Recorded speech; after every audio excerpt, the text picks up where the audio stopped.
noches, ¿cómo están? Bienvenidos sean todos a la última sesión de seminario.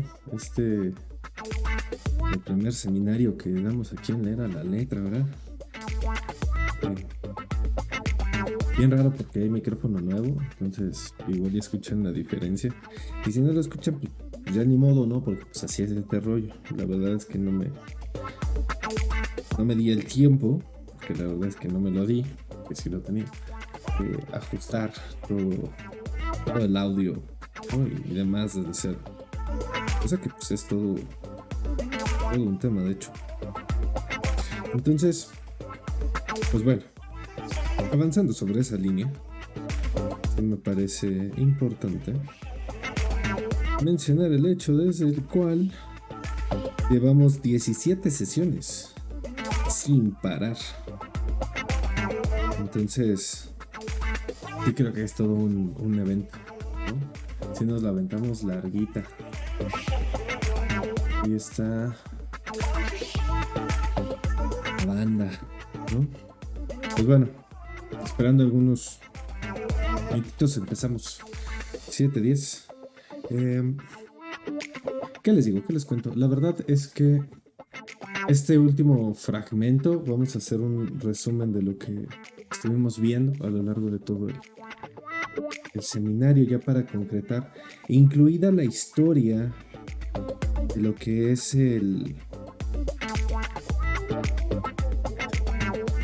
método patobiográfico, ¿no? En uno de los dos textos que vamos a revisar el día de hoy, Kiosa cuenta la historia de cómo fue que construyeron el estudio patobiográfico, cosa que me parece muy importante porque también nos da el pretexto justo para poder cuestionarnos al respecto de cómo está colocando muchos de los elementos, y le voy a cuestionar algunos enunciados que me parecen muy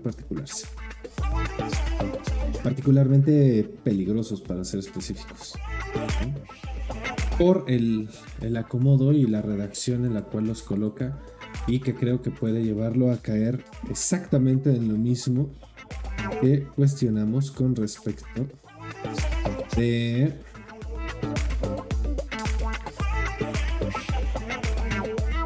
Jay Haley, ¿no? No, Jay Haley, no es Jay Haley. Jay Haley me cae bien. Louis Hay.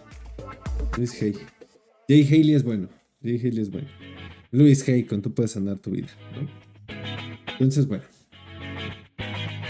Solo para mencionarlo de una vez, estamos con canción de fondo de Dúo de 2 de NN Records, música libre de copyright. Para darle los detalles, hemos estado utilizando canciones de él y de este otro cuate que también es muy bueno, Robert Firth. De hecho, él lo topé en TikTok. Pero bueno, sin más, vámonos para acá. Del tomo 14 de las obras completas de Luis Kiosa, que ya saben que lo pueden encontrar en la biblioteca digital que él tiene en internet, Fundación Luis Chiosa, o Chiozza, o Kiosa, como ustedes quieran. La verdad es que como buena persona de México no tengo la más mínima idea ni cómo se pronuncia, nombre extraño. Entonces dejémoslo ser. Y pues bueno, ahí tienen cómo se escribe. Hoy avanzaremos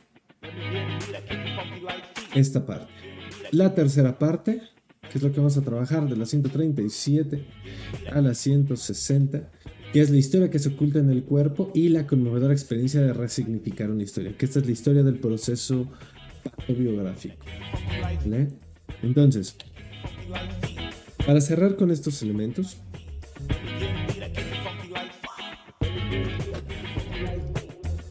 ya habiendo revisado las enfermedades que menciona aquí en las últimas sesiones, inicia diciendo lo siguiente. Dijimos ya que un hombre se enferma porque oculta una historia que no puede soportar y que su enfermedad representa, de un modo inconsciente, el intento de modificar el significado de esa historia insoportable. aquí es donde justamente me parece que recae el problema, y lo pueden ver en la nota. Esto no se puede afirmar categóricamente, esto es peligroso, ¿sí?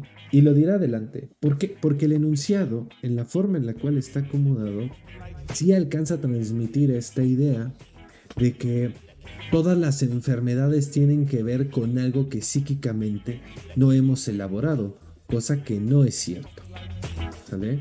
Entonces, aquí es donde hay que tener muchísimo cuidado porque cuando nosotros empezamos a hablar de que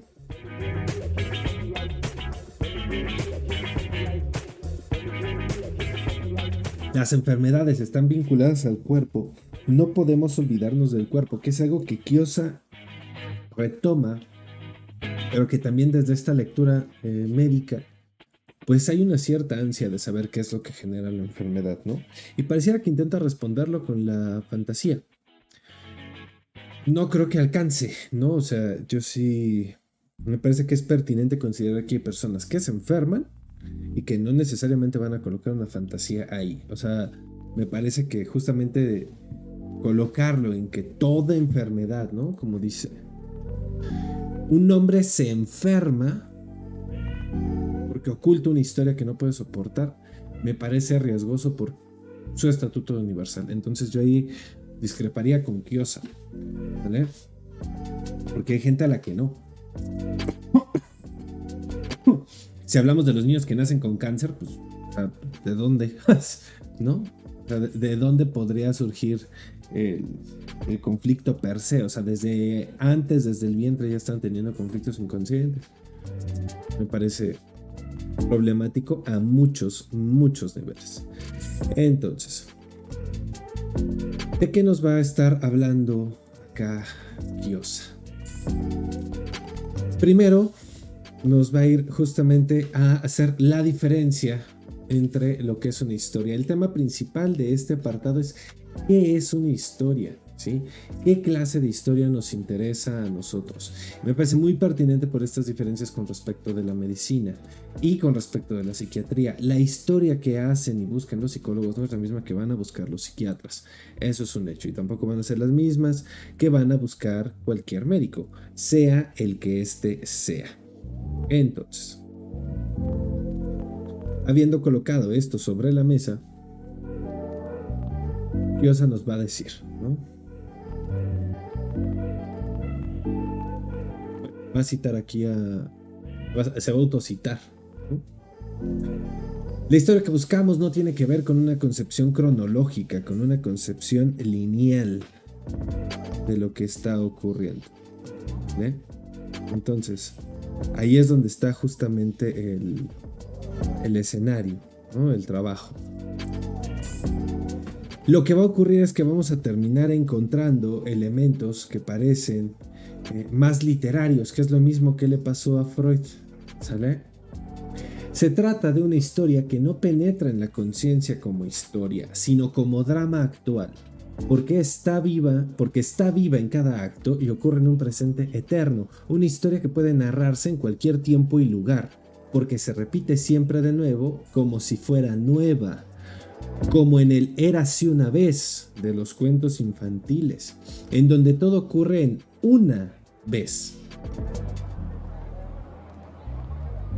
que es la primera solo porque la conciencia olvida lo que la memoria sabe, que esta vez es otra vez la misma, ¿sí? Ahí es donde está justamente la cuestión de la repetición inscrita, ¿vale? Ahora, nosotros vamos a enfrentar a dos historias clínicas distintas. La primera es la médica, la cual, pues bueno, ya conocemos. Y la conocemos principalmente como anamnesis, ¿sí? Y esta tiene que ver con empezar a construir algo en orden cronológico para determinar la posible tendencia de los eventos que están ocurriendo. Esto nos permite tener predicciones y calcular un futuro posible, ¿sí? Que sería la ordenanza médica tal cual. Por otro lado, ¿sí? Está la otra historia, ¿sí? Que interpretándola como signo, que expresa en un lenguaje críptico un drama que el enfermo se oculta a sí mismo, compondrá la trama de una historia.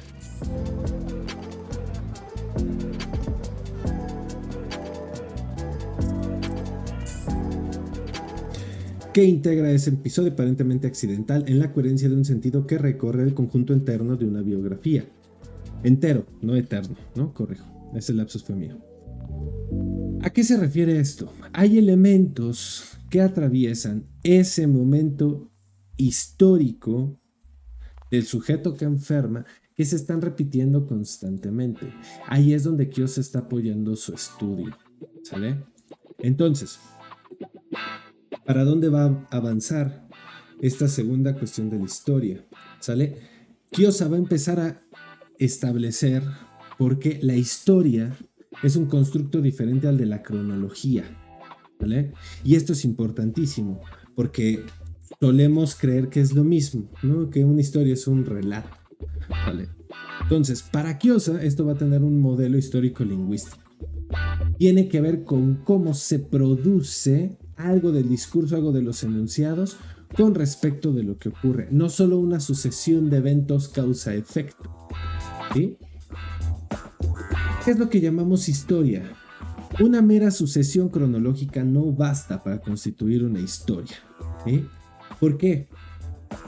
No conduce, no genera esta sensación que nos va a causar una historia. Y va a dar el ejemplo de una ventana que se rompe por un niño, ¿no? De los vidrios rotos han lastimado gravemente a un niño que jugaba allí. Ahí está el relato, se acabó, no hay más, hay ciertas unidades de significado, pero hace falta algo, que es justamente lo que llamaremos intriga, ¿sí? Kiyosaki nos va a decir que una historia se completa justamente en ese momento donde el oyente y aquel que está escuchando la historia tiene la capacidad de decir, ya entendí, claro, ¿no? Eso sí, esa era la solución. Por eso, si recuerdan sus clases o nuestras clases de literatura, de historia, de todo lo que ustedes quieran, siempre estaba esta cuestión del clímax, ¿no? Hay una problemática, una historia necesariamente tiene una problemática. Por eso es importante dar cuenta de que los problemas no existen, los problemas ocurren, ¿sí?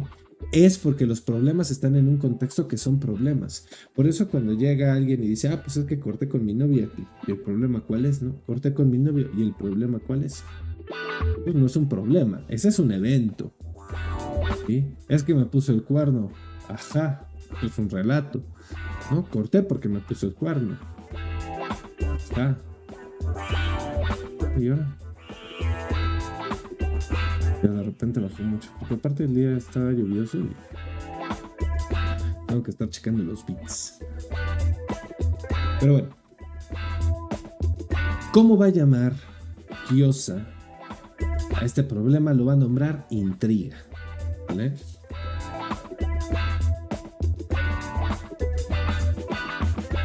Intriga, la palabra intriga en su origen tiene el sentido de entrecruzamiento y podemos suponer que alude a un conjunto de bifurcaciones en las cuales reside indecisa la posibilidad de significados contrarios de mucha importancia. Estoy esperando porque ando en rojos y entonces como que viene y como que se va la señal. No quiero que lo vaya a cortar de una forma horrible como luego hace. Bien. Entonces vamos a desahogar esto.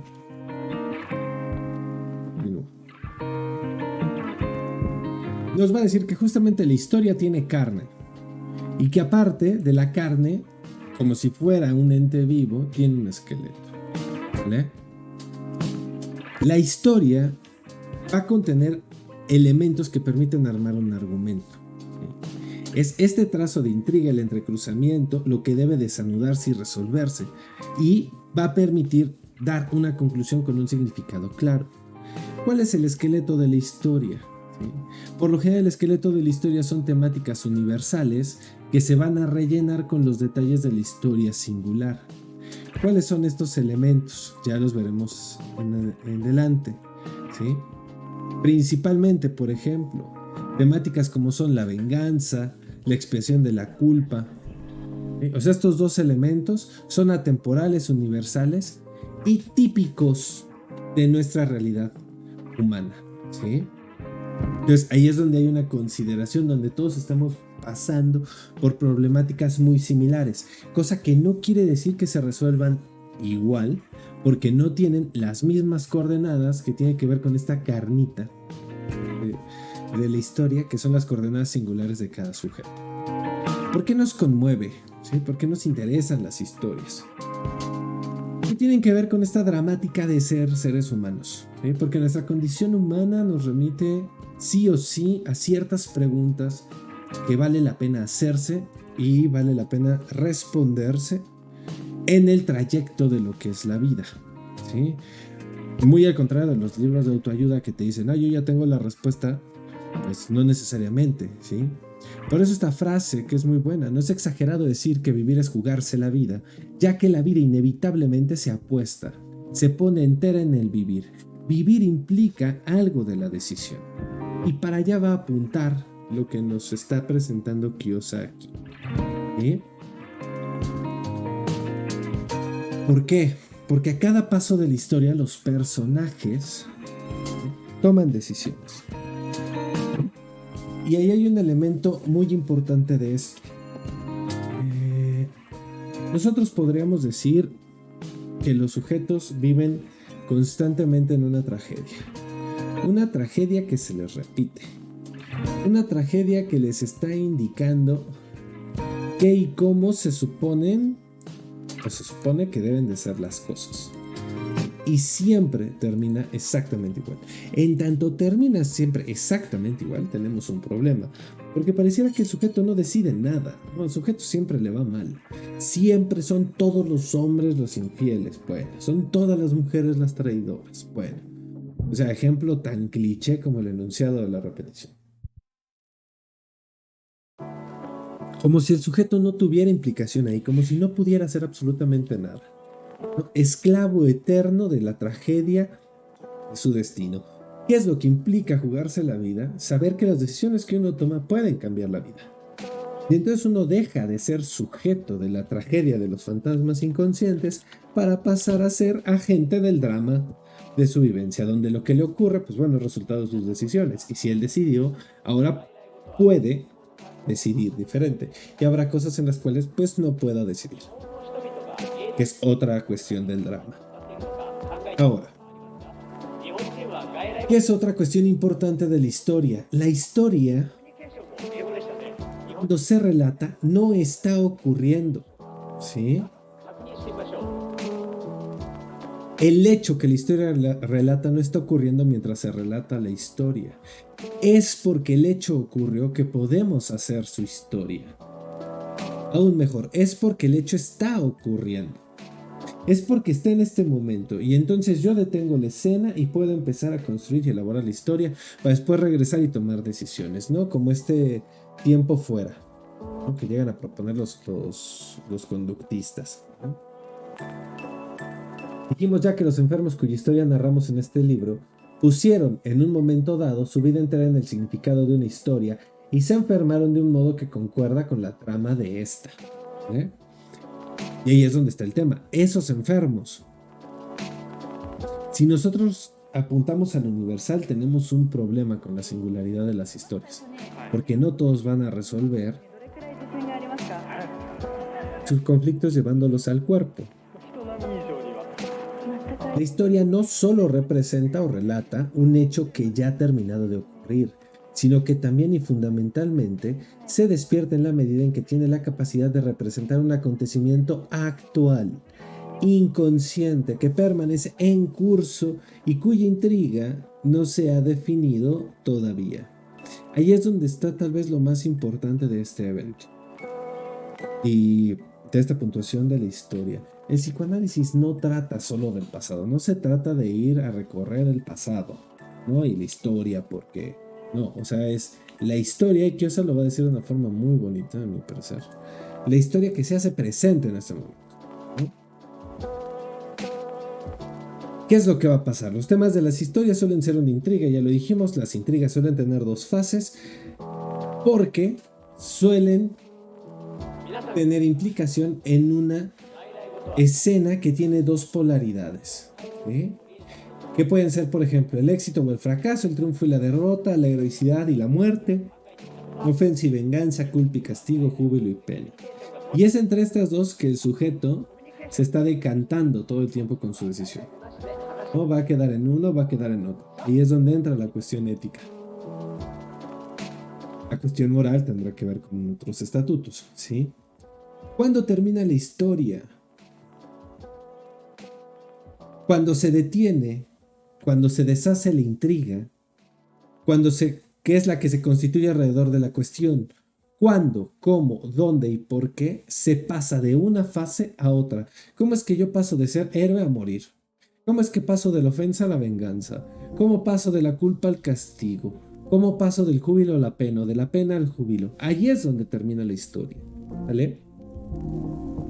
Todos estos temas nos pasan a todos. Y dice, si podemos comprender su sentido, es precisamente en la medida en que somos capaces de compartir desde nuestras propias experiencias vitales su significado, porque todas ellas pertenecen, como es inevitable, al enorme repertorio de temáticas recurrentes y sempiternas que impregnan la vida de los seres humanos. Debemos insistir una vez más en que son historias tan típicas y universales como los trastornos orgánicos que el enfermo construye para enmascararlas, ¿vale? O sea, todos pasamos por estos conflictos. Eso no quiere decir que los leamos desde ahí y los vayamos a resolver desde ahí. Quiere decir que tenemos la posibilidad de leerlos porque también somos humanos, ¿sí? Primero. Segundo, que ese conflicto se puede enmascarar en el padecer corporal, dígase en el cuerpo. Ahí es donde está todo el tema, ¿sí? Debemos enfrentarnos con el hecho incontrovertible de que la vida no cabe en la historia, sino que por el contrario permanece siempre abierta a una nueva interpretación. Aquí es donde está el acme del escenario, ¿no? Si alguna vez vieron los Looney Tunes y vieron Industrias Acme, Acme es el punto más álgido de una historia. ¿Qué es lo que pasa? Las historias están en presente, ¿sí? Eso ya nos quedó claro. La vida no cabe en ellas. ¿Por qué? Porque las historias llevan a otras historias, ¿sí? Y ahora, ¿qué es lo que va a pasar? ¿Por qué las historias requieren de abrirse? Porque el problema es cuando una historia queda cerrada y siempre concluye de la misma forma. El cuento no avanza nunca. Estás viendo el mismo episodio una y otra y otra y otra vez sin detenerte a pensar cómo hacer para cambiar ese escenario, o inclusive ninguna de las cosas que propones o se te ocurren lo pueden cambiar. Y es ahí donde está el problema.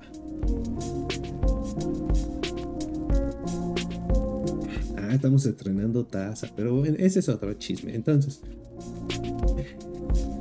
todas las enfermedades tienen un argumento. Entonces, ¿podemos saltarnos eso? Vamos a decir que sí. No todas están inscritas en algún momento de la historia. ¿Qué es lo que pasa? Una historia solo puede relatar aquello que está vivo en el presente, aquello que no ha pasado, en el sentido de que no ha terminado de ocurrir. Hay historias que se quedan detenidas justamente porque te quedaste en ese episodio donde dice continuará. Y es lo que luego dicen, ay, es que necesito cerrar ciclos. Bueno, puedes llamarle cerrar ciclos, adelante, ¿no? O sea, de cuentas, pues es tu vida y es tu historia. Le puedes llamar como se te pegue la gana. El punto es que esta historia se está repitiendo no porque sea pasado, ¿sí? O sea, no nos interesa todo el pasado. Nos interesa el pasado que se repite en la historia actual, ¿sí? Por eso, es porque se está repitiendo, ¿sí? Porque está ahí, que no nos va a interesar separar lo verdadero de lo falso. Pues esto no determina un valor. Vamos a decirlo así, la realidad psíquica actual no va a depender de qué tan verdadero o falso sea tu recuerdo de cómo ocurrieron las cosas. Va a depender simplemente de que eso está ahí. O sea, para tu cerebro, lo que el cerebro cree que es verdad y lo que cree que es falso es falso. ¿Sí? Y muchas de esas respuestas las va a dar en automático. Por eso nos interesa esa historia que está trazada ahí. La historia verdadera será, pues, aquella construida con el rigor de un método, en el proceso mismo de su interpretación, mediante la confluencia inevitable de lo interpretado y el intérprete, ya que en la actualidad presente de cada uno de ellos permanece viva una parte desconocida, una parte de la desconocida realidad pretérita. Algo pasó en esa historia que no se ha logrado concretar, no se ha logrado concluir, no se ha logrado cerrar. Por eso se está repitiendo. Ahora, es importante subrayar que el significado de las historias cambian mientras se van comprendiendo. Y es algo que le ocurre a Kyosa, ¿no? Dice, en nuestro diálogo con el enfermo, el significado de su trastorno corporal se fue modificando, ¿no? Integrar dos significaciones contradictorias, cuya incongruencia se manifiesta como un conflicto que genera sufrimiento, implica siempre trascenderlas en una unidad de sentido distinta y más amplia. Y es donde, por ejemplo, podríamos insertar una crítica a esto de todos somos iguales, ¿no? Porque iguales no somos, ¿no? O sea, somos iguales solo en tanto que somos diferencia. Entonces, decir que todos somos exactamente lo mismo, en vez de incluirnos, es muchísimo más fácil que nos anule. Porque que seamos iguales ante la ley o tengamos los mismos derechos no quiere decir que seamos en esencia iguales. Y es donde hay un problema. Ir más allá del hombre, por ejemplo, con estudios de género, de lo hombre y de lo mujer, tiene que ver con generar un escenario que incluya a los dos y aparte los supere, los extrapole, no que los reduzca, cancelando la diferencia, ¿no? Ahora, y con el proceso de lo que Kyosa construyó como documento patobiográfico, ¿sí?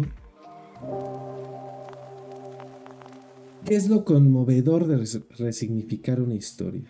De entrada, subrayemos este hecho donde la historia es un drama, dígase, una escena que representa decisiones a las cuales todos nos enfrentamos y que por eso nos puede conmover. Dos, que tiene que ver con lo que la realidad del sujeto determina debido a su historia. Y con cómo el sujeto se va a posicionar y va a tomar decisiones desde ese lugar que toma, ¿sí? A sabiendas o no de lo que está haciendo, de lo que está buscando. Eso se cuece aparte. Entonces,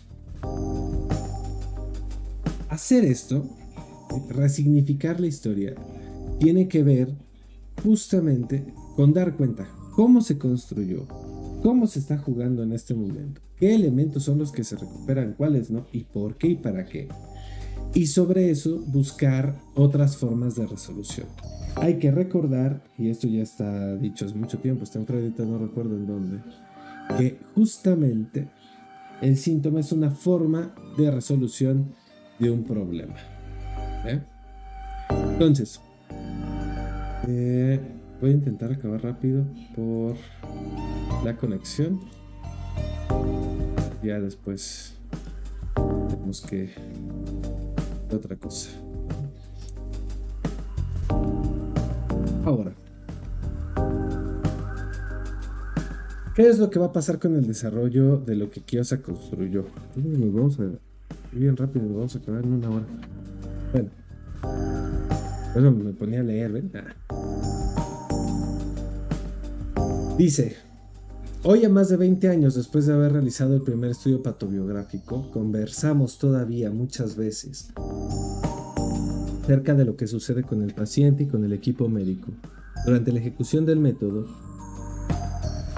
Compartimos entonces con los colegas recientemente incorporados a la práctica del procedimiento una sensación de sorpresa que no se agota con los años.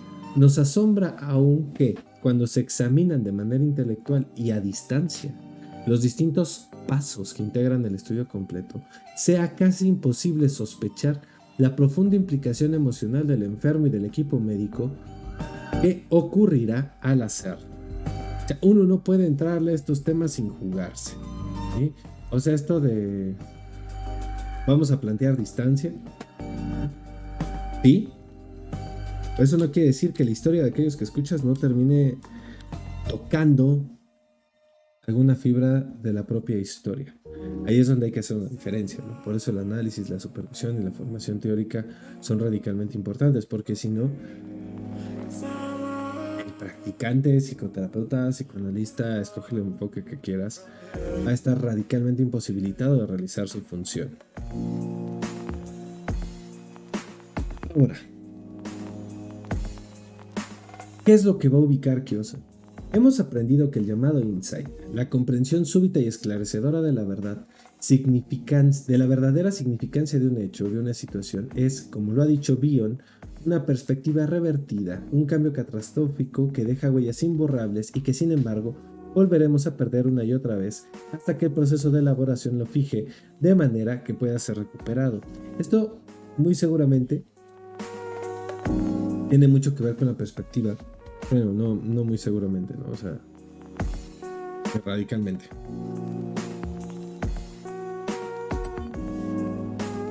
La perspectiva teórica de Kiosa, ¿sí? Bion es un autor que justamente produjo esta teoría del aprendizaje de orden psicoanalítico y decía una cosa muy similar a lo que después colocó Lacan, digo similar, no igual, ¿no? Que la cría lanzaba ciertos signos alfa, la madre los tomaba, los metabolizaba, los convertía en signos beta, se los devolvía a la cría y la cría sobre eso iba construyendo todo su aparato de aprendizaje, ¿vale? En el primer piso del grafo puede hablar ciertas coordenadas de eso, ¿no? Habría que trabajarlo, simplemente lo comento. Por eso hay una similitud, no es exactamente lo mismo. Esto lleva tiempo, ¿no? Está diciendo, eso requiere que se fije, que se desarraigue, que se constituya de forma diferente. Tiene que ver con el timing. ¿Por qué? Porque recordemos que el proceso patobiográfico incide de forma vertical, ¿sí? Son, si no me recuerdo, 40 días lo que están trabajando. Dan los resultados y se acabó. No es un proceso analítico en forma, tiempo que tenga que durar, ¿sí? Sino que llegue, incide y a lo que sigue. Y esto, pues bueno, genera riesgos. Ahora, Bion está acá. Lo coloco en el chat de todas formas. Bion. Ahí está. Bion es postcliniano, si no me recuerdo.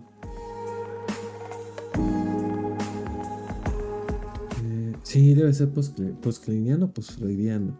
Uno de esos dos.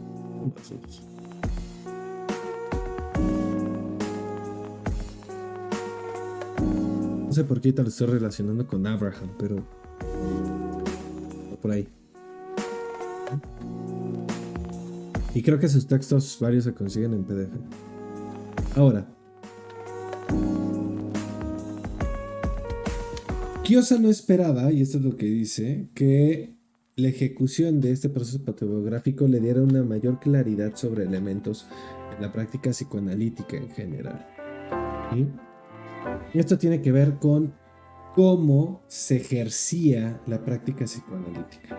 Y es donde tendremos que ir a ver cómo es que Kiosa se forma y piensa la práctica psicoanalítica, pero pues no nos vamos a adentrar tanto porque pues, no es nuestro fin, ¿no? Dice, la intelectualización del auténtico insight nos permitieron contemplar y reconocer una y otra vez la escenificación histórica que representa la significancia actual que constituye la raíz inconsciente de la crisis biográfica. Al principio, durante el instante brevísimo en el que transcurre un flash y luego con la duradera claridad de un suceder conocido, ¿vale? O sea, primero como que lo iban descubriendo y conforme fueron avanzando los estudios, dijeron, güey, pues es que esto está ahí, ¿no? Ahí va apareciendo una suerte de fórmula. Es necesario perseguir con empeño y con rigor metodológico los senderos trazados en la abrupta pendiente que es necesario remontar para poder contemplar de golpe y con sorpresa el valle que se divisa desde su corona. Todos aquellos que ya estén haciendo trabajo de investigación, tomen esta cita, pónganla en un post-it, la pegan en el techo, la leen todas las mañanas, ¿no? Y se motivan para que cuando reprueben su trabajo de investigación no lloren tanto. No es cierto. El punto es que lo pasen, ¿no? Pero bueno, ya es complicado reprobar un trabajo de investigación, ¿no? A menos que hayas... Reprobarías la metodología, ¿no? Pero pues, de todas formas investigaste. De los errores se aprende si sabes hacerlo, ¿no? Pero bueno, ¿qué es lo que va a ocurrir? Kiyose agarra y propone una forma de intervención médica con enfermedades que no se había visto nunca antes.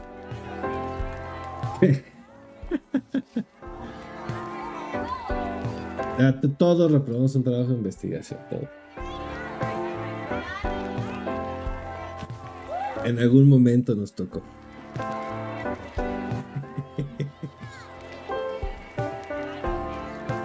A lo mejor échenle ganas y ya salen en corto.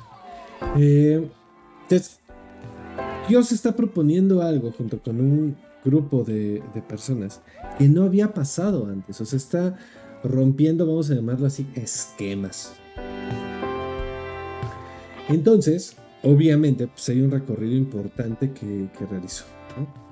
Entonces, en primer lugar, nos va a hablar de cómo, pues bueno, él tenía cierta vinculación con algunos elementos. La lectura de Metterlink, que es su ensayo de la inteligencia de las flores. Luego habla de cómo el psicoanálisis interpreta lo psíquico inconsciente. Y esto se puede comprender mejor como un conjunto de metas y vicisitudes pulsionales que responden al ejercicio de las funciones del cuerpo. Pues mejor así que como un producto de la fisiología cerebral. Y entonces, justamente él concuerda, o bueno, él declara que por su lectura de Metterlink, es que el estudio patobiográfico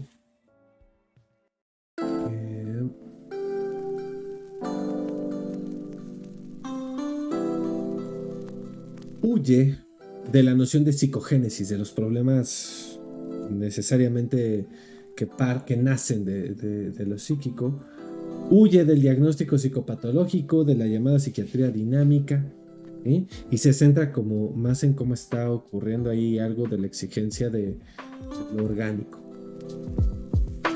E indica que su aproximación al psicoanálisis ocurre desde la clínica médica, desde la gastroenterología. Fueron los mismos enfermos, con su necesidad de ser comprendidos en la totalidad de sus crisis vitales, quienes me orientaron inequívocamente en esa dirección. Y aquí es donde viene, a mi parecer, lo más importante. Es que Kiyose se detiene a dar cuenta de lo que están diciendo sus pacientes. Kiyose es médico. Es una persona que tiene formación médica. Por eso su dominio de la enfermedad. A diferencia de Louise Hay, pues que es una vieja que hacía modelaje, güey. Si estudió medicina, pues bueno, su biografía no lo dice, ¿no? Y valdría la pena que lo dijera, si es que así fue. Pero este cuate estudió. La otra nada más dijo, sí, es que tienes malas vibras abrazándote. Pues güey, pues si tienes malas vibras, pues abraza otra cosa, ¿no? Pero eso no quiere decir necesariamente que cambies la buena vibra y entonces ya milagrosamente se te cure pues, el chorrillo o lo que tú quieras, gustes y mandes. Ahí es donde está todo el tema. Entonces, Kiyose, una persona médica, de formación médica, ¿sí? En el intento de entender lo que los pacientes le estaban diciendo, es que se aproxima al psicoanálisis para decir, a ver, ¿qué es lo que está pasando? ¿Vale? Obviamente argentino, con todo esto flotando en el aire. Oye, ¿a quién te vas a acercar? Pues a Bárbara de Regil, ¿no? Se acercan mucho porque pinche vieja, pero bueno. Pobrecita, pues déjenla, ¿no? O sea, si consume su propia proteína, pues ya sabemos por qué. No es cierto. Todo un tema lo de la Bárbara de Regil. me enteré que ya encerraron a la Just Tops, pero bueno, pues el chisme. Dejando el chisme de lado. Terminemos, ¿no? Dios está trabajando en la experiencia hospitalaria. Y aquí es donde justamente viene una cuestión importante. ¿A quiénes va como a hablar? ¿Quiénes va a buscar para poder atender y generar todo este trabajo tan intenso que le está planteando? ¿Sí? Dice: era imprescindible asignar un número promedio de horas de trabajo para cada estudio y calcular cuánto se le cobraría al paciente y cuánto se le pagaría a los médicos. Sabíamos que el procedimiento solo podría funcionar con psicoterapeutas bien formados y capaces. Dense cuenta del enunciado. Hay muchos pendejos que se hacen llamar psicoterapeutas y hay muchas pendejas y muchas pendejes y pendejos y pendejis que se sienten terapeutas y no están bien formados. Tristemente no están bien formados. Hay que decirlo. Hay mucho güey que se cuelga la pinche etiquetita de psicoanalista, de psicoterapeuta, de psicólogo y no está bien formado, desconoce las bases que sostienen su práctica y joden a la gente, porque en verdad la joden. Entonces, terapeutas bien formados y capaces con médicos de las distintas especialidades que no fueran prioritariamente elegidos por su permeabilidad a la psicosomática, sino por su idoneidad en sus propias disciplinas. Dense cuenta de el criterio que está tomando Kiosa para escoger a las personas que participarían con él. Que la persona fuera buena en su disciplina, no que estuviera de acuerdo con él, sino que fuera buena en la disciplina que ejerce. Kiosa está dejando de lado, o al menos si esa fue la postura tal cual, este sesgo cognitivo, como le llaman, se me fue, que creo que no es sesgo de confirmación, se me fue, pero que si te cae bien es bueno, o sea, si es de los tuyos es bueno. Pues como yo lo conozco y es mi amigo, de seguro es buenísimo, y eso no necesariamente, ¿no? Tú puedes querer mucho a tu amigo y eso no le va a quitar lo pendejo en su profesión, si es que es un pendejo, ¿no? O viceversa. Alguien puede ser muy chingón en su práctica y no porque sea tu enemigo lo hace más pendejo en su práctica. O sea, hay que aprender a diferenciar. Entonces, él no está buscando necesariamente profesionistas, ¿no?, de las áreas médicas, de las especialidades, que sean afables con la psicosomática, ¿no?, sino que sean buenos en lo que hacen. Esto implicaba solicitar la colaboración de colegas que ya dedicaban muchas horas a un ejercicio profesional exitoso en sus propios consultorios y en el ámbito institucional. ¿Sí? O sea, Kiosa empieza a armar esto con la creme de la creme, ¿no?, con la crema innata que él topaba en aquel momento. Entonces, teníamos claro, y esta es otra cosa que me parece importantísima, que un procedimiento que no se realiza sobre la base de una economía sana para el paciente y para el médico tendría muy pocas posibilidades de perdurar. Y aquí hay todo un tema, ¿no?, que es la cuestión del pago. ¿Cuánto se va a pagar? Si tú le estás cobrando muchísimo a una persona que no le alcanza para quedarse en el proceso, pues no va a ir, y mucha gente no va a terapia porque no le alcanza. Ahora, eso no quiere decir que eso vaya en contra de lo que ocurre con el médico, de las sanas finanzas del médico, porque él también se tiene que sostener. Entonces, pues a fin de cuentas de eso se come, ¿no? O sea, tanto el médico como el terapeuta como el analista. O sea, sí. El costo es una forma de intervención y todo lo que tú quieras. Sí. Pero bien hay que ser conscientes que hay, pues, personas que abusan, personas que, pues, no quieren pagar costos, ¿no?, entre muchas otras cosas que se pueden decir, ¿no? Quien es marro consigo mismo, entre otras muchas cosas, ¿no? Entonces, tener en consideración la economía, el factor económico, ¿vale?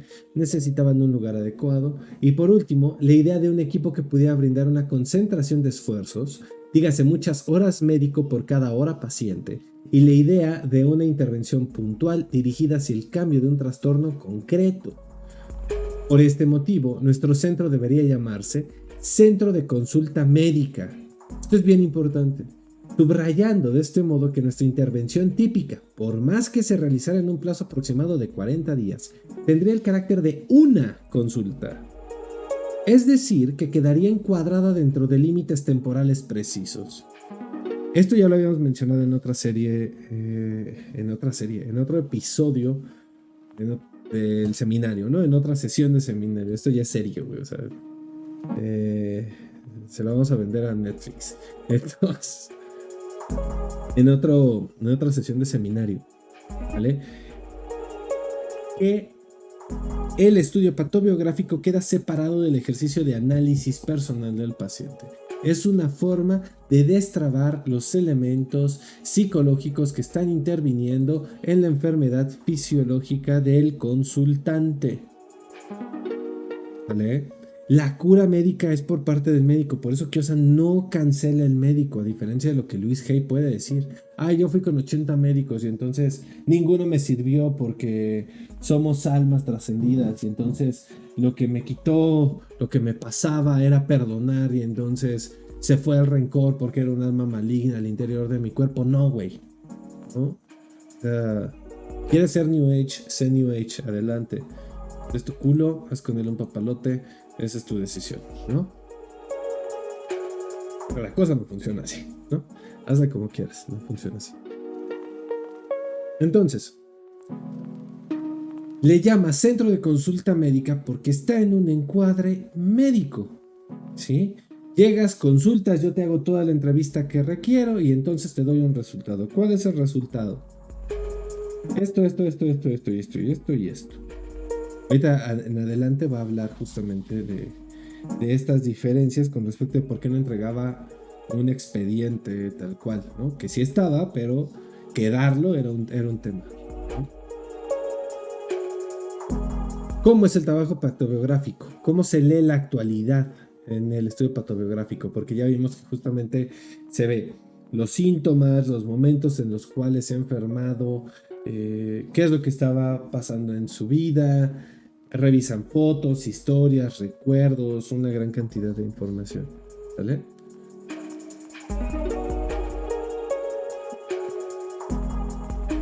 ¿Cómo se conforma la patobiografía actual? Primero, el concepto de biografía, pues ya sabemos, es un escrito que relata una vida.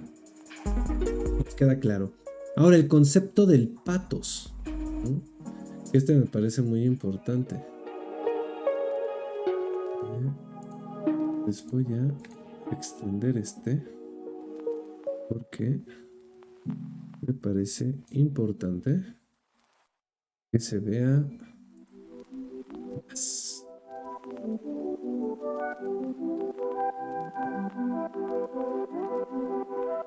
Patos. 3 significados de la palabra patos. El primero, ¿sí?, lo que llamamos patológico.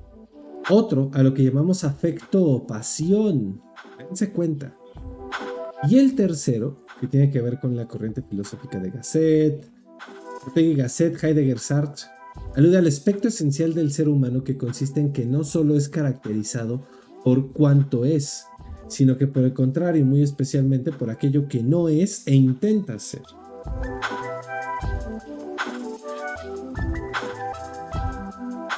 Ahí es donde justamente está el elemento. ¿Por qué es importante esto?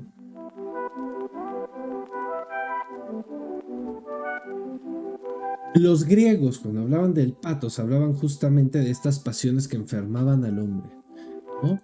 La venganza, el amor, el coraje, la tristeza, la melancolía, etc. ¿Qué es lo que va a ocurrir aquí? Cuando hablamos de la patobiografía, estamos hablando justamente de la historia de vida de las pasiones, de las enfermedades y de la aspiración a ser, del devenir del ser del sujeto. Es una cosa bien bonita. Es una cosa bien bonita. ¿Por qué? Porque el sujeto nos está contando cómo, y eso es lo que tendremos que ver, cómo es que ha estado vinculándose con la enfermedad y con su historia a lo largo de todo este trayecto. Y eso es lo que nos interesa. Resolver esa problemática de una forma que no sea enfermar. Weizsäcker. Para Weizsäcker, lo pático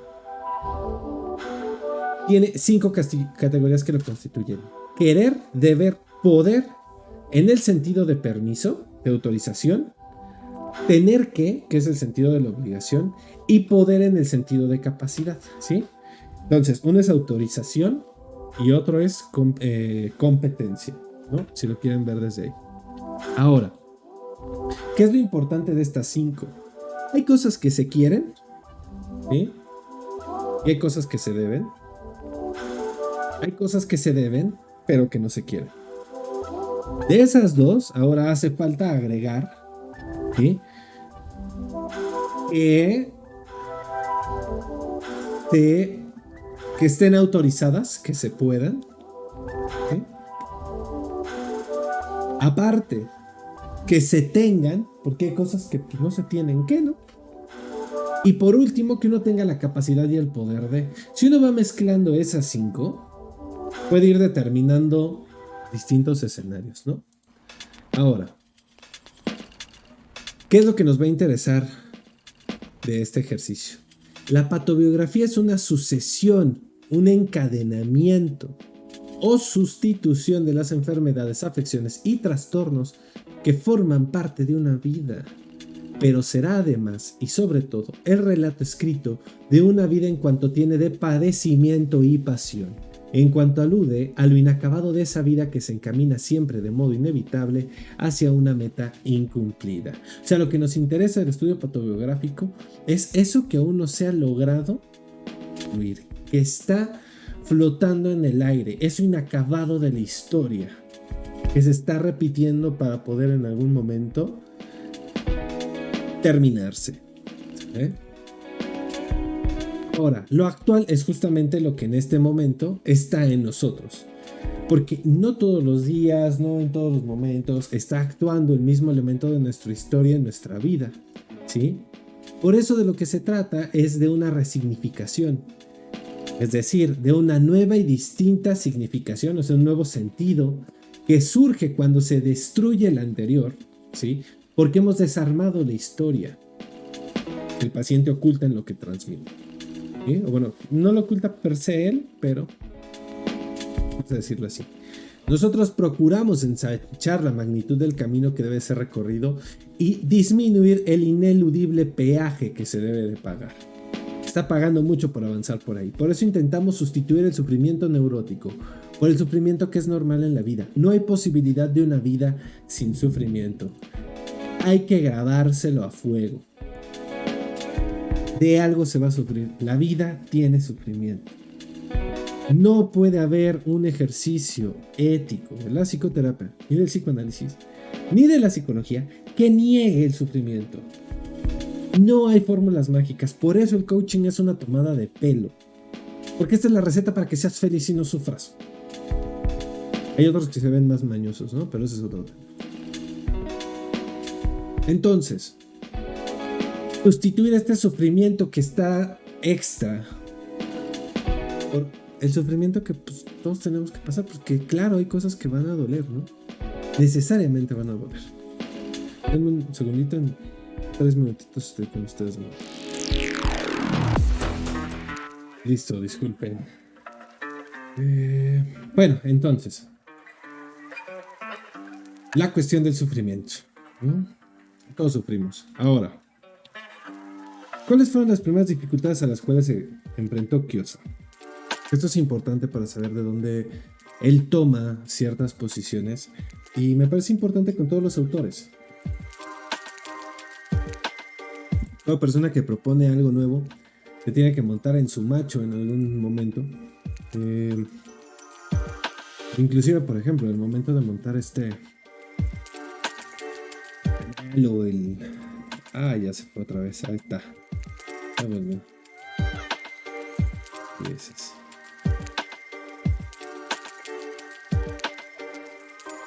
El canal o... Espérame.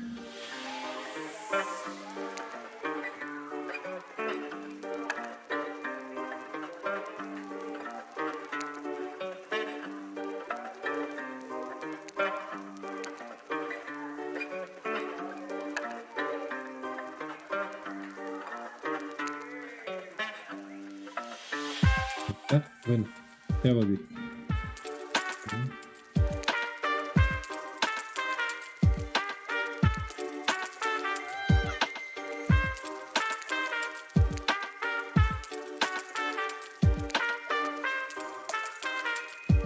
Ahí está, vale. No sé por qué, ahí está. Ya volvió. Sí, porque si no hablo y entonces ya no me escucho. Al momento de abrir este canal, al momento de abrir la página de TikTok, ¿no? Redes, etcétera, etcétera. Estaba claro que por eso se bajó. Llegó la lluvia. Entonces, estaba claro que mucha gente se iba a poner. ¿Cómo se te ocurre decir eso? En video y tú diciendo este pedo, no mames, ¿quién eres tú? Tienes el saber, etcétera, ¿no? O sea, la gente se iba a poner al pedo porque la gente vive para ponerse al pedo porque no tiene absolutamente nada mejor que hacer, güey. Entonces, obviamente, todos los autores se tienen que montar en algún momento en su macho para poder sostenerse en su creación y sostener su creación, ¿no? Le pasó a Freud, le pasó a Lacan, le pasó a Klein, le pasó a Ellis seguramente, ¿no? El autor que ustedes escojan de seguro le pasó. Con alguien se estuvo peleando. Entonces, obviamente, Kiosa se enfrentó con dificultades. Y aquí va a mencionar al menos dos. Por un lado, los colegas psicoanalistas, ¿no? Que un pinche dolor de huevos también. O sea, somos. La verdad es que sí somos, ¿no? O sea, todos somos. Todos nos ponemos al pedo. Sí somos un dolorcito de huevos. Los psicólogos también, no. Que obviamente cuestionaban la cuestión del encuadre psicoanalítico clásico, ¿no? Que cómo iba a haber una psicoterapia breve, solo que este es un estudio, no es una psicoterapia, ahí es donde está la diferencia, ¿no? Justamente por la cuestión del tiempo y en segundo lugar que hubiera fantasías inconscientes para cada enfermedad, cosa que yo a la fecha le sigo cuestionando a Kiosa. O sea, no creo que haya una fantasía específica de... No lo sé, me parece complicado, me parece difícil. Creo que la fantasía también puede venir de muchos distintos lugares, ¿no? Inclusive alguien puede colocar una fantasía radicalmente diferente en la misma enfermedad, ¿no? Podría ser. Sé que también puede ocurrir. No creo que sea tan radical. Y en segundo lugar, la oposición de los médicos, ¿sí? Que obviamente solían estar en contra de la realización del estudio porque pues no terminaban como de entender para qué chingados, ¿no? O sea, ¿y eso para qué sirve? ¿No? Y sí aceptaban los factores psicológicos, o sea, sí ahí están, y a veces también en la génesis, pero no les interesaba el significado inconsciente, ¿no? Y menos, ¿sí? Dar cuenta de que en efecto estaban ahí, ¿sí? Y ahí justamente dice, interpretaba nuestra búsqueda de un significado inconsciente específico en cualquier trastorno somático como si estuviéramos afirmando que toda enfermedad era el resultado de una causa psíquica. Y obviamente no. Pero en la lectura, si uno no presta atención a esto, puede creer que Kiosa sí está diciendo toda enfermedad tiene una causa psíquica. Necesariamente, y no es necesariamente, ¿sí? No solo una causa psíquica. Recuerden que se traslapan, o sea, pueden estar separadas, ¿vale? Yo sé, también eso tiene que ver con el tiempo. ¿Dónde ocurre? Ahora, ¿qué es lo que ocurre? Cuando empezaban, pues llegaban pacientes graves, ¿no? De estos que llegan, pues ya, pues lo que me queda, pues a ver, vamos a probar de todo, ¿no? Hasta la receta de la tía que no conoces. Era necesario conservar el vínculo del paciente con un médico del cual efectivamente dependía, porque obviamente pasa así.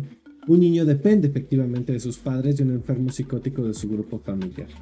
Y es donde me parece que hay justamente un tema donde hay que aprender a manejar a los pacientes y a los parientes de los pacientes, que no es lo mismo. Si uno no sabe cómo relacionarse con los padres de un niño, con la familia de un psicótico, o de una persona con profunda ansiedad, una fobia, no sé, lo que tú quieras, gustes y mandes, vas a tener problemas. Sí o sí, porque pues, están ahí, ¿no? Vienen en paquete. Es como pelearte con los hijos de la pareja, o con el suegro, con la suegra, con el mejor amigo, con la mejor amiga. O sea, es estar en contra, ¿sí? O en una constante conflictiva con una parte importante de ese fenómeno, de ese evento.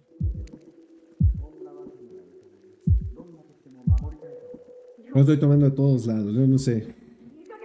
Pero bueno. Entonces,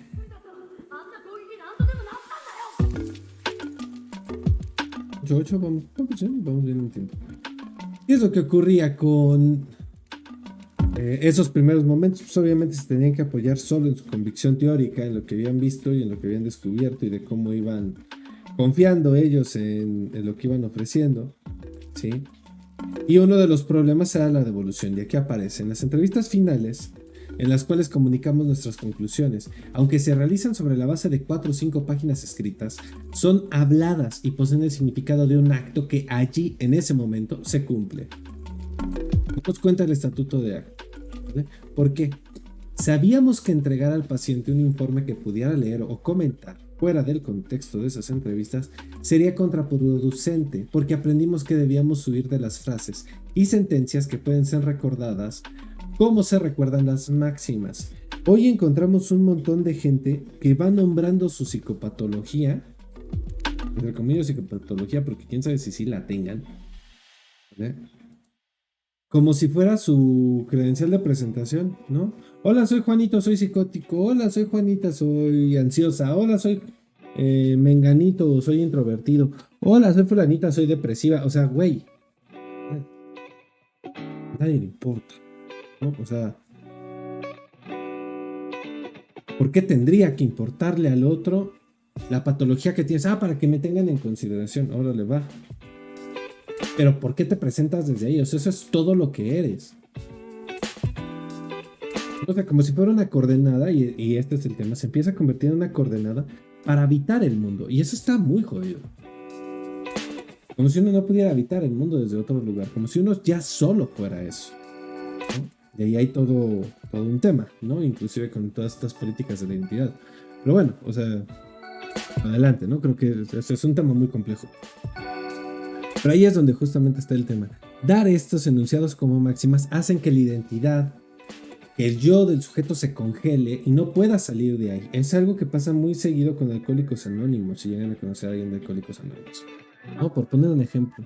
Yo soy alcohólico y soy alcohólico y seré alcohólico toda la vida, y no hay forma en la cual yo no sea así, ¿no? No lo sé, ¿no? O sea, y no estoy hablando del fenómeno biológico. No estoy hablando de eso. Estoy hablando de la posición, ¿no? Para vivirse y enunciarse.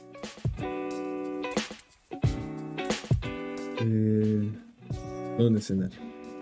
Bueno, van separadas, ¿no? Pero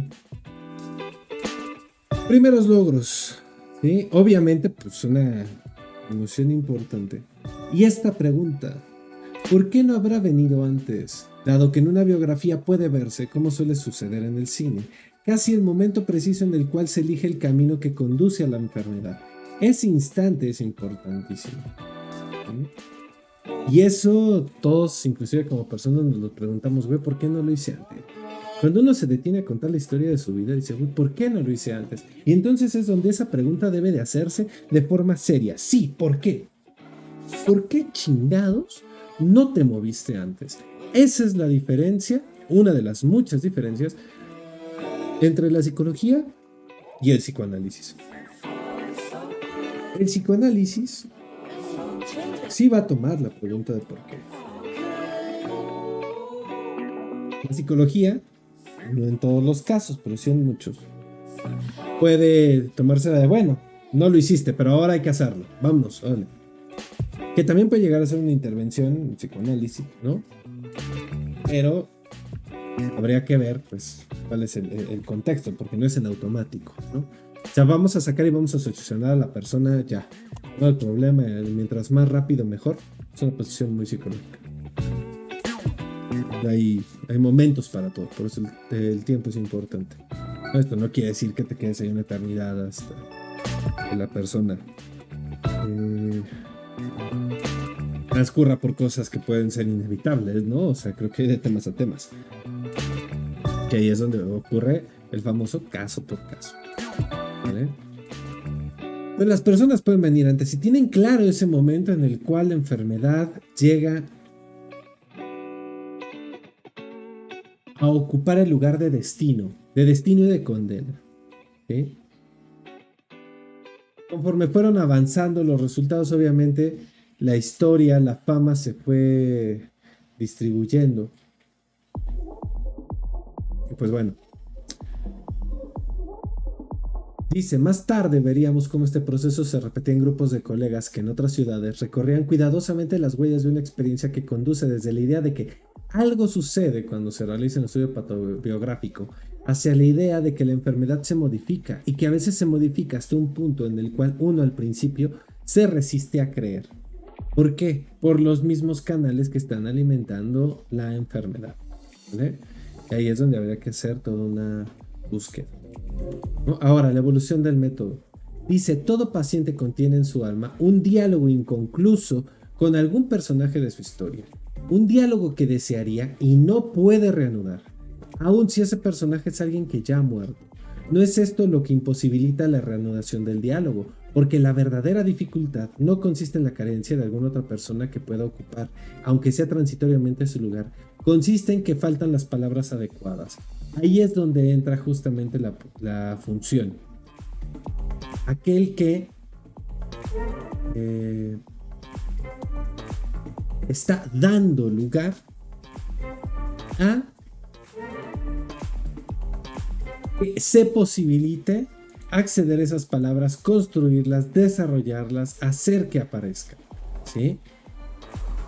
Para que las palabras puedan ejecutar ese diálogo que quedó pendiente, concluirlo y avanzar a otra cosa, ¿sí?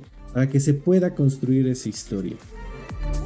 Ahora, durante la confección de los estudios se nos impuso la necesidad de ser cada vez más cuidadosos en la elección de las palabras con las cuales comunicaríamos al paciente nuestras conclusiones.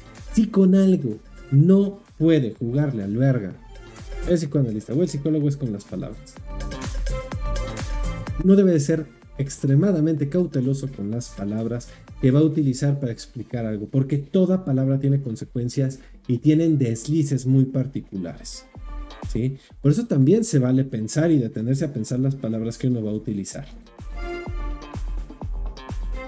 Es muy curioso cuando de repente analizando, supervisando casos clínicos, uno se da cuenta de ese pequeño desliz en la palabra, ¿no? Dice, es que esta palabra va para acá. Y podemos cambiarla por esta. Y esa pequeña modificación termina teniendo efectos. Efectos muy particulares. Es una de esas cosas finas del trabajo. Siguiente. Hemos aprendido, y esta es una cosa que por eso me parece que Kiosa viene de una escuela del yo, que por el estudio patobiográfico se va dando cuenta que no es tan fácil. El reto de agarrarse de frente contra la resistencia y quebrar la punta de fregadazos. Si hemos aprendido acerca del núcleo esencial del insight y de la elaboración, de la magnitud tolerable y suficiente de afecto, nos condujo a una técnica psicoanalítica más limpia, menos dolorosa, más pulida, que daría lugar años más tarde al planteo de que es conveniente interpretar la transferencia de manera indirecta utilizando en la formulación verbal de la interpretación los personajes del relato que nos comunica el paciente. Ajá, sí, tiene toda la razón, ¿no? ¿Quién no ha escuchado intervenciones de estas de, bueno, usted está viendo en mí a su padre? Dices, güey, a ver, o sea, eso no cuadra, ¿no? O sea, habría que pensar a la gente le hace ruido ese tipo de modos. Inclusive a uno mismo, ¿no? Entonces, ahí es donde justamente habrá que detenerse a revisar.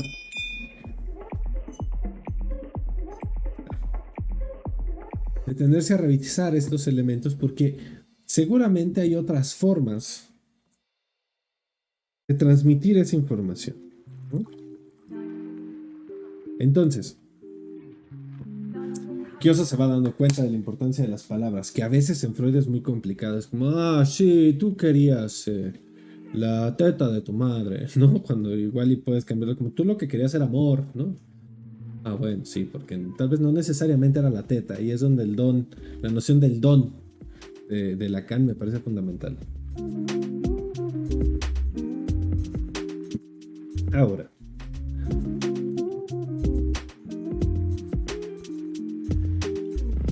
regla fundamental, equivalente a la atención flotante. Para ver es necesario no mirar del modo en que se mira habitualmente, y así, renunciando a lo que se ve de primera intención, desenfocando la mirada de lo que resulta obvio, aparece de pronto como si se tratara de un regalo, un panorama nuevo. Ahí es donde está justamente el cambio de perspectiva. Uno no se puede dejar llevar por la primera impresión, porque a la primera impresión tú ya entendiste, ya comprendiste, ya te estás preguntando, es como, a ver, espera. Vamos a tener tantito, vamos a tomar un poco de distancia, vamos a ver qué es lo que está ocurriendo ahí. Y entonces ahí es donde empieza a aparecer esta otra escena que también está ahí. No es que uno se la saque de la manga, es que está ocurriendo en los relatos que el paciente trae a consulta. ¿Sí? La consulta, sesión, el espacio analítico, el espacio de escucha, llámale como se te pegue tu chingada gana. No, porque no va a faltar el finito, ¿no? Como aquí hablamos para todos, ¿sí? Hay una diferencia, ¿no? Y distintas corrientes ocupan distintos términos. En este caso los utilizan de forma similar. Por eso justamente es importante recordar que los síntomas tienen una función. Nosotros no podemos dar cuenta de esta función de los síntomas sin estas palabras que ya empezaron a aparecer, sin estas formas sutiles de intervenir, sin este mirar de otra forma, porque para que lleguemos allá requerimos de este diálogo que solo es posible tras muchas horas de silencio, tras muchos encuentros, tras mucha información, es que uno empieza a ubicar cómo hacerlo y para dónde va. Diosa relata aquí el caso de una chica anoréxica que permite recordar la importancia de la función del síntoma. Una anorexia muy grave, ¿eh? Y sabemos que son de esas que espantan a todo el mundo porque pues, las chicas no comen y están a dos de morirse, ¿no? De la inanición. La anorexia, ¿sí? Y lo dramático de la escena tendía a distraer la atención de una dinámica grupal dentro de la cual una niña que se sentía inmensamente sola había por fin logrado, con el riesgo de su propia vida, y dense cuenta, esto es lo cabrón del psicoanálisis, ¿no?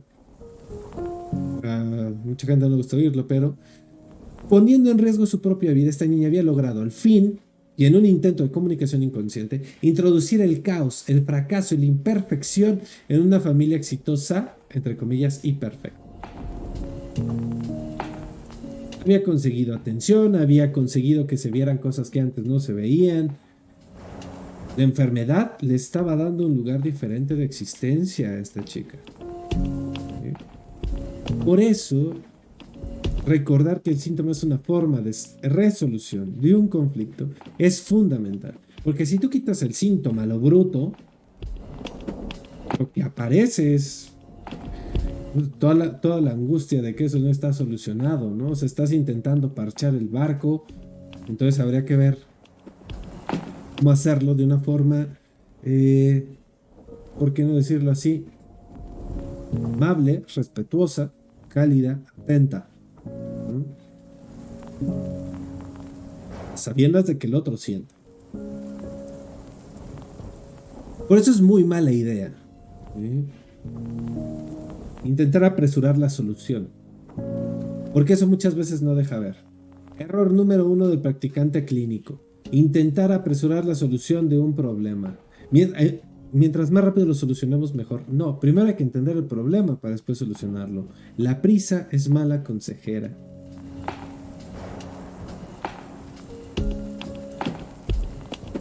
Y pues bueno, la enfermedad no es el producto definitivamente terminado de una elección irreversible. Es la expresión de un conflicto que continúa vivo y se presenta desde ese punto de vista como la segunda oportunidad para enfrentar el drama que ya una vez fue rechazado.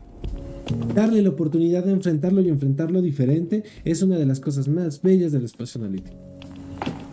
Cómo uno se está enfrentando a su historia, cómo uno se está enfrentando a sus lazos sociales, cómo uno se está enfrentando a sus vínculos, a sus amores, a sus dolores, a sus desgracias. De hecho, esta frase de Lee, muy puntual, de acompañar al otro a sus infiernos. Sí, claro. A ver, es que no quiero hablar de esto. Dale un chance, vamos a hablar de eso. Es importante. Por algo lo recordó. Por algo se le está apareciendo. Por algo está ahí. Vamos a ver qué. Y cambia la vida. La verdad es que cambia la vida. Todos hemos visto familias en las cuales el enfermo funciona como el radar, como el fusible que deshace la continuidad de una situación imposible. Muchos de los pacientes, y esto los sistémicos lo llaman familia con paciente localizado, ¿sí? Hay un enfermo. Y ocurre seguido con las familias de adictos, ¿no? Hay una persona, un miembro adicto, ese sale, deja la adicción, y entonces enferman a otro. Y ese otro llega a suplir el lugar. O alguien le da una enfermedad porque hay que estarlo atendiendo, ¿no? Te va el adicto y aparece el canceroso o aparece el diabético. Y así. Porque la familia se mueve alrededor de una enfermedad. No puede existir ese sistema sin enfermedad. Es una cosa bien fuerte. Como si el mismo sistema lo demandara. Y obviamente tú vas viendo cómo este paciente localizado habla del sistema. O sea, es el termómetro. Dependiendo qué tan mal se pone, es qué tan fuerte o qué tan difícil está ocurriendo esa situación imposible al interior de ese sistema. Rompes la situación, sacas al paciente, la situación explota. Resuelves la situación, el paciente mejora. Una lectura muy sistémica, ¿no? Los pacientes suelen acordarse del momento en el cual sacan de su conciencia la problemática y entonces aparece el síntoma. Ocurre seguido. Este momento bien particular donde entonces dices esto ya no y lo sientes en el cuerpo y dices maldita sea, ya fue. Cada uno en su análisis sabrá cuál es, ¿no? Vayan y búsquenlo, ¿no? Vayan a análisis, busquen y digan, mira, de aquí salió mi migraña, de aquí salió mi gastritis, de aquí salió mi colitis, no sé, la que ustedes quieran, la ansiedad, la angustia. Bueno, la angustia es de que nacimos, ¿no? Pero ese es otro tema. La resignificación de una historia. Última parte.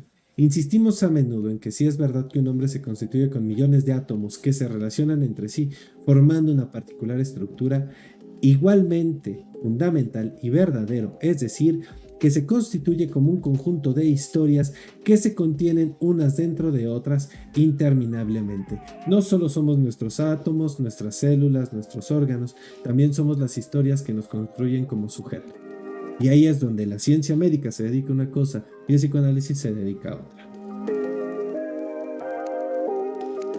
Esto es importante, ¿no? Porque inclusive salió una chica, es que la psicología científica tiene un único objeto y es la conducta. Y todo es conducta, los pensamientos son conducta. Güey, cállate el puto sí. ¿Por qué haces esto, güey? ¿Por qué te haces esto? Es que negamos radicalmente el inconsciente y el código de ética del psicólogo. No mames, mija, ni sabes el pinche texto que estás leyendo, güey. No lo has leído. El código de ética del psicólogo dice lo siguiente. No puedes tener relaciones con un paciente. Lo dejas un año, te esperas un año, después del año te lo puedes coger, güey. No mames, no es cierto, güey. No puedes ni siquiera después de un año tener una relación con un paciente, güey. La situación sigue siendo exactamente la misma, pero después de un año, ¿no? Ya alcancé la mayoría de edad, güey. Un año después ya me puedo acostar con todo el mundo. El incesto ya no me rige. No, güey. Deja de ver a la persona que odias un año. ¿El año ya se te pasó el odio? No necesariamente. De ese tamaño es el código ético del psicólogo. Que no venga a decir mamadas a esta señora. Bueno. ¿Se dan cuenta cómo me emputo? Muy poco tiempo. Aparte es gente cerrada, ¿no? Y entiendo que pues no falta pinche hate, ¿no? Y no falta el güey que contraargumenta con una mamada, güey. No falta. Esos argumentos de charlatanes. No mames. Es algo más inteligente que una falacia ad hominem, ¿no? Pero bueno. ¿Qué es lo que va a ocurrir? Por eso somos historias, ¿sí? Todo esto, todos estos pequeños eventos, marcan a los sujetos, claro que sí. Pero por supuesto que sí. Y van a generar algo en sus cuerpos también, ¿no? ¿Dónde encontraremos el significado de la patobiografía actual? ¿Dónde encontraremos el punto de apoyo para iniciar un cambio? ¿Quién y qué decidirá su curso? Pues, a mí me parece que la respuesta es justamente el sujeto. El sujeto que está escribiendo su historia. Claro, pero no estoy hablando colocado desde el ejercicio de una patobiografía, sino desde un ejercicio clínico en el consultorio, el espacio analítico de escucha. ¿Sí? Trae esta imagen. Dice: un paciente trae una fotografía que él escoge libremente, ¿sí?, de cuando era niño. El niño está en primer plano y la abuela, con aspecto decidido, autoritario y enérgico, colocaba una de sus manos sobre un hombro del niño. El abuelo, sentado en un segundo plano con la mirada perdida en el vacío, desprovisto de toda vitalidad, semejaba en su rostro a una momia, ¿no? O sea, el abuelo estaba desde acá. Y estaba el chamaquito y la abuela atrás así de: a ver, perros, este es el que sigue, ¿no?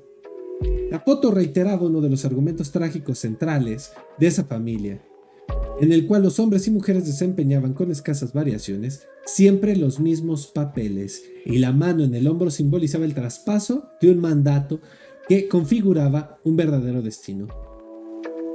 Quiero decir que si el paciente la hubiera encontrado en un álbum de fotos ajeno a él, igual habría podido utilizarla para transmitirnos el mismo mensaje inconsciente.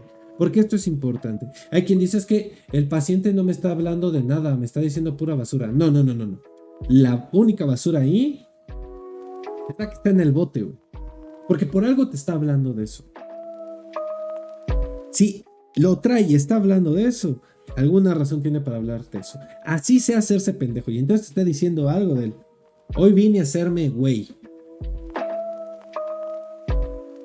Está viniendo a hacerse güey. Está diciéndolo. No te está diciendo nada. ¿Eh? No puedes no comunicar. Entonces habría que ver cómo eso está tejido ahí. ¿Qué rol está jugando? A ver si es uno más bien el que no está escuchando, ¿no?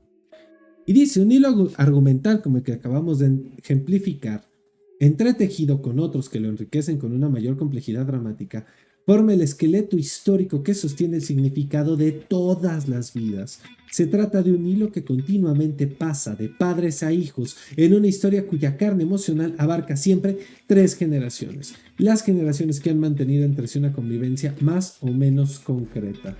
Hay algo de lo histórico aquí.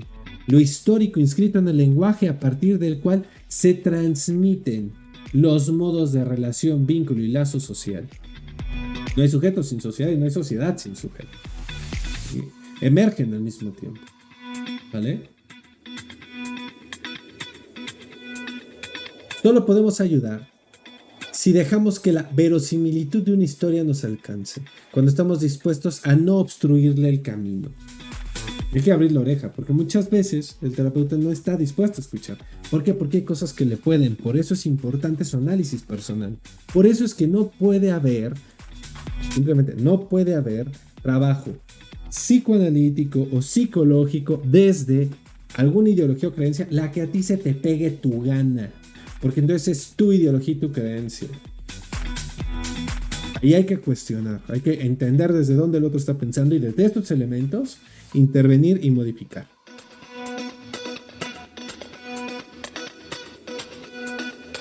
Una cosa es segura, tal como ocurre con el verdadero amor, cuando llega no hay dudas, y si hay dudas no es, bancateza.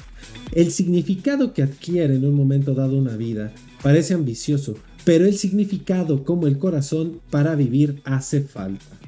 Recordemos lo que alguien ha dicho: el que tiene un porqué para vivir puede soportar casi cualquier cómo.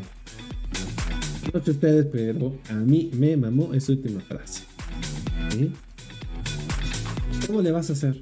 Es que yo quiero esto, ahí está el deseo. ¿Por qué? ¿Para qué? Ah, hay quien le llama el sentido, ¿no? Yo quiero esto, ¿por qué? Porque yo quiero, porque yo deseo. ¿Y cómo le vas a hacer? No sé, güey, ya veré cómo le hago, pero lo va a hacer, ¿no? Y entonces ahí ves a las personas bancándoselos, cosa que suele ser radicalmente bella, ¿no? Bien. Pues hemos llegado hasta acá, ¿no? Si se dan cuenta, obviamente Kiosa pasa por un gran recorrido a lo largo de los últimos 20 años. No es alguien a quien le llegó el saber y dijo, ah, sí, voy a sacar mi librito, ¿no? Como la Luis Hay, bienvenida a la época de Acuario, ¿no? Se lo dicen en acuariano. Ah. Entonces, hay una diferencia radical, ¿no? El método patobiográfico no es per se un modelo terapéutico, hay que decirlo. Es un modelo estudio de intervención sobre enfermedades construido desde ciertos elementos de la teoría psicoanalítica.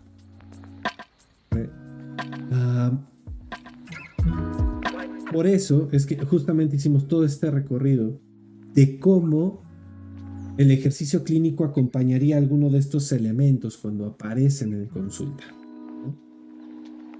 Y los va a trabajar exactamente igual que trabaja cualquier otra suerte de malestar. Hablando psicoanalíticamente, solicitando asociaciones, leyendo la cadena discursiva, ubicando la posición, la estructura de la transferencia, la historia del paciente, etcétera, etcétera, etcétera. Como cualquier otra formación de lo inconsciente. ¿Es un síntoma? Solo que es un síntoma colocado en el cuerpo. ¿Tiene sus diferencias? Sí. Podemos basarnos hasta cierto grado en lo que Kiosa está diciendo, en las fantasías base, sí, pero no podemos asegurarlas y adelantarnos para decir que entonces este paciente en específico, como está enfermo de esto, tiene esta fantasía. Eso no lo podemos hacer de ninguna manera, está contraindicado desde el inicio, por eso ningún sueño tiene un sentido específico. Porque no se puede, porque todos los síntomas deben de ser rastreados, interpretados y analizados desde las asociaciones del paciente, no desde las asociaciones del terapeuta o del analista. ¿Sí? Buenas noches, Linerio, bienvenida. Ahí es donde está toda la diferencia. ¿Vale? Cuando alguien, así, error, ¿cómo cagarle en el consultorio? Tomando de tu propia cosecha para explicarle al otro su vida. Tu vida como sujeto no explica la vida del paciente. Por eso hay que entender los elementos desde ahí. Llega alguien y le duele la cabeza. ¿Cuándo le empezó a doler? ¿Por qué le empezó a doler? ¿No? ¿Cómo fue? A ver, hábleme de ese dolor de cabeza. ¿Qué se le ocurre? Venga, asocie. Es una representación que está ahí jugada en el discurso, ¿no? Inclusive puede ser un acto, puede ser una de estas, bueno, por acto me refiero a una representación al estilo de los niños chiquitos cuando dicen me duele la panza porque quiero que me apapachen. Ahí está. Puede tener también ese significado. Por eso hay que leer el malestar como una representación al interior de una cadena discursiva, ¿sí? Al interior de la estructura. Y ser muy prudentes, porque el hecho de que pueda o pueda no tener una connotación inconsciente no cancela el hecho de que se tenga que atender médicamente, ¿sí? Una vez justamente hablando, por ejemplo, de la gastritis,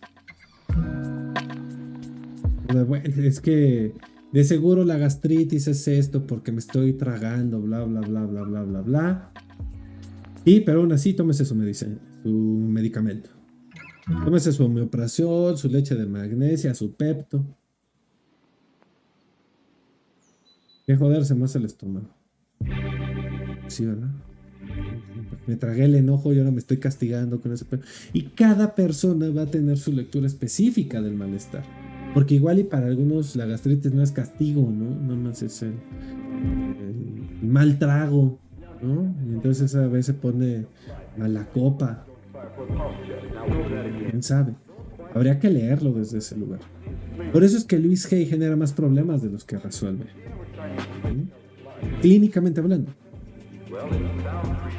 ¿Habrá quien le funcione? Claro que sí, va a haber a quien le funcione, como hay a quien le funcionan los dedos de chango del mercado de Sonora. Los pinches dedos de chango funcionan.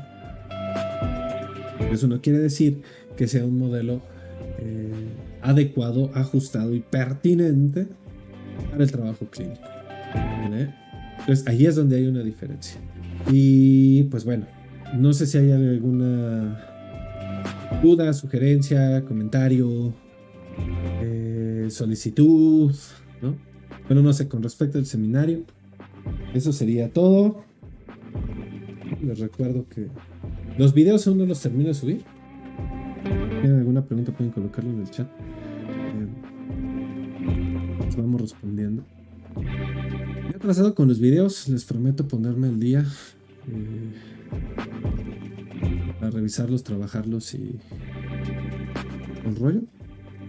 Y que ya queden pronto todos, ¿no? Esté todo el seminario en YouTube. A leerlo, hoy se lanzó un nuevo video. El primero de 7 de la conferencia Magia, Religión y Ciencia, que fue con la que le dijimos adiós a los terrenos desérticos. Ya saben dónde. Que sepan, y los que no hace falta que se enteren. Al menos no por el momento. Y de hecho editamos cualquier cosa para no darle publicidad a esos tipos de lugares. Pero bueno, pues ni modo, ¿no? Es parte de la historia. Hay que reprimirlo, se va a volver a aparecer, no pasa nada. Bueno, y pues ya, ¿no? En pocas palabras, el cuerpo a forma de cierre, si no hay preguntas. El cuerpo no está separado de la psique, ¿no? O sea, esta es una cuestión muy delicada. Hay analistas que dicen, no, es que entonces el inconsciente es todo el lenguaje y el lenguaje está ahí. Dices, güey, no, el lenguaje no existe por fuera. Estás. ¿Cuál de una? Ahorita nos lo echamos.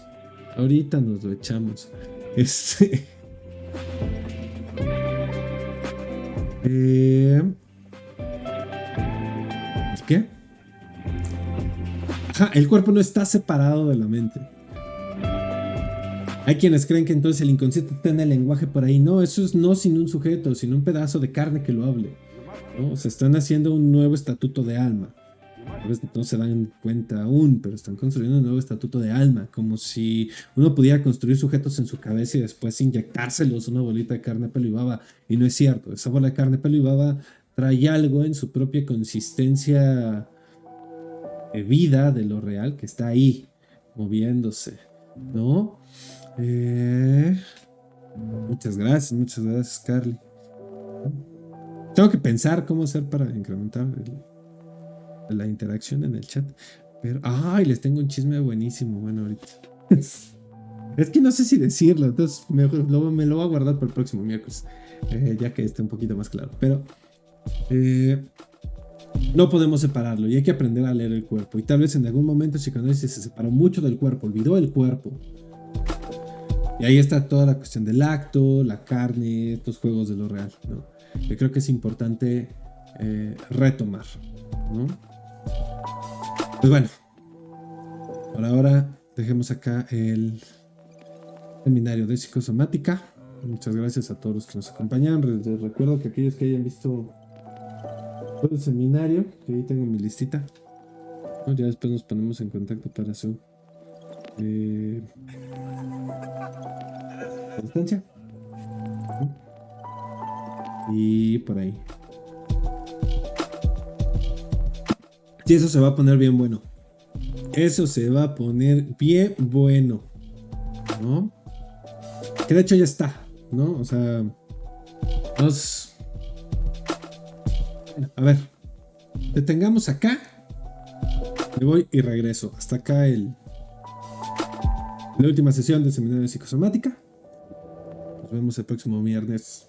viernes, güey. Pues, dense cuenta de este lapsus. Esto era en viernes. Próximo miércoles para entonces retomar las transmisiones normales, ¿no? Bye.